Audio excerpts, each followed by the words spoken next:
All right, let's look at our second question. Gentlemen, we are radio advertising consultants always on the hunt for new business. We conduct research on businesses beforehand and we walk in with no appointment. Being in our shoes, if you were to walk into a business unexpectedly, ask for the marketing manager who has never met you before and have 60 seconds to convince them to take a meeting with you to discuss radio marketing, what would be your best pitch? Jeff. Okay.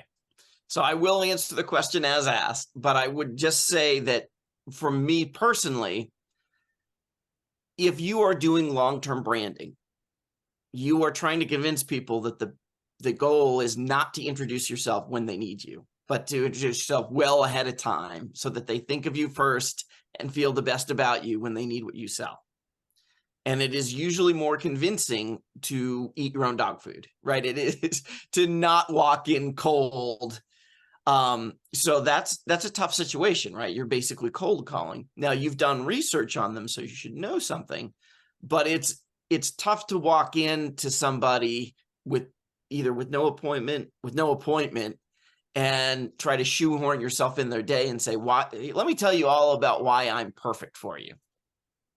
That is a tough sell, but I think if I were to take that approach, I think I would be trying to immediately address a pain point they're having and offering a way to solve that.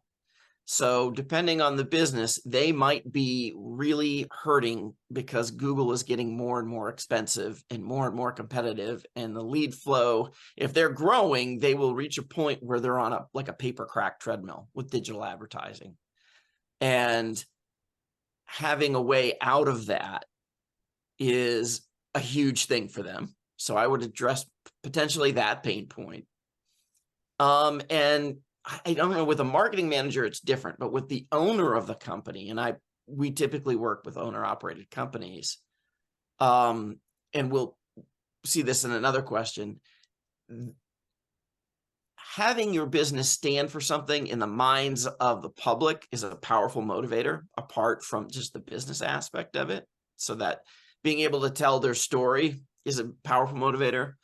But the other one is being able to get rid of low price competitor pressures, right? To be able to have your price and people willingly pay that premium is huge. And you can't really do that when you're slugging it out at the last moment to convince them to give you the sale. You really need to build the case for why you're worth the premium before they need you, which means you need to use mass media or some kind of interruptive media. So that would be my basic pitch. Maybe with radio, you could talk about the power of stories or the power of theater of the mind, but I think walking in cold, that's a tough conversation to have. Yeah. I mean, I think you just took more than 60 seconds. Right. Oh, yeah. And I'm not saying that that's anything negative, Jeff. I'm saying that this is a tough thing to do in 60 seconds. Right. So, oh yeah. Honestly, I think I look back to how Roy Williams built Wizard Academy. And I think even unintentionally built Wizard Academy because he started teaching things to build his advertising and marketing practice. Right. So before there was Magical Worlds and before there was anything called Wizard Academy, there was a free public seminar. And it was every Friday, first Friday, I think, in Buda, Texas, in his office. And if you signed up and said you were coming, it was free. I just need to know you're coming so we can buy you lunch. And so, and he did it in Buda because he didn't want to travel. Right. So people can come here. So honestly, like the pitch I would make is, hey, I popped in because next Tuesday I'm teaching a 2-hour, all the, Roy's thing, we actually had a presentation, like the 10 biggest mistakes in advertising, right? So pick some topic that you're really good at and put together a presentation, and your 60-second pitch is, come to my presentation. Right? Come to this. Say it's going to be over at the La Quinta next Tuesday. It's only 2 hours. We're going to have wine afterwards or during or whatever, right? But make it compelling that they take the next step, and the next step is never hire me. right? And because that's violating so many things, right? It's like if you were courting someone, you wouldn't walk up to the prettiest person you found in a room and say, "Marry me," right? 100%. That's Well, and not how this works. yeah. Yeah. From like the closest thing to a cold call in advertising is direct mail, right? Like mailed to a cold lead. Mm-hmm. And if you talk to Ryan Deiss, overwhelmingly, the only thing that works these days is a free gift or an offer that's so good that they can't refuse it.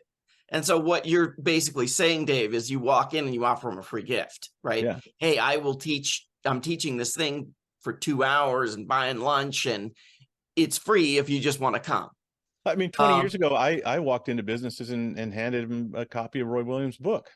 Yes. Yep. Again, Right? that's a free Here, gift. this guy believes what I believe. Yep. And I can help you put advertising together. And that was when I was running a radio station. But I think the free gift is a good thing, and that gift can be the gift of your time, but in a way that doesn't feel like you're stealing the prospect's time.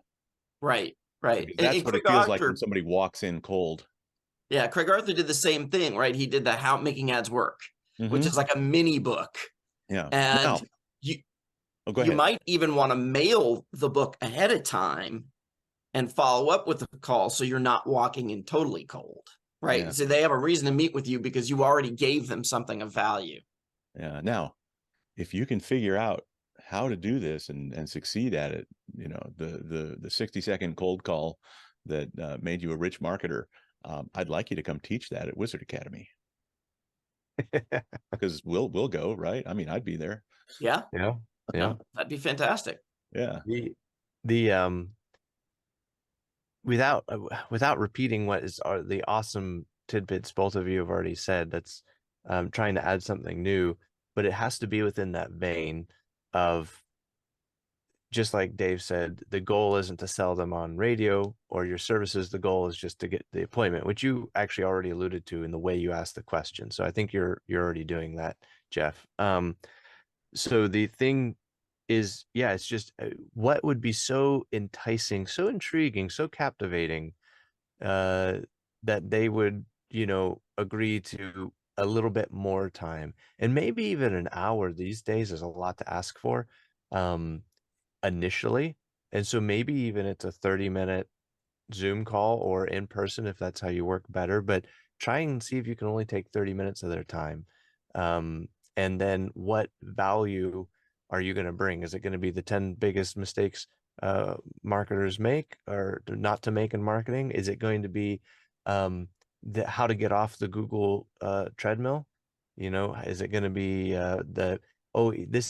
we have a mini class on how to answer your phones to increase conversions.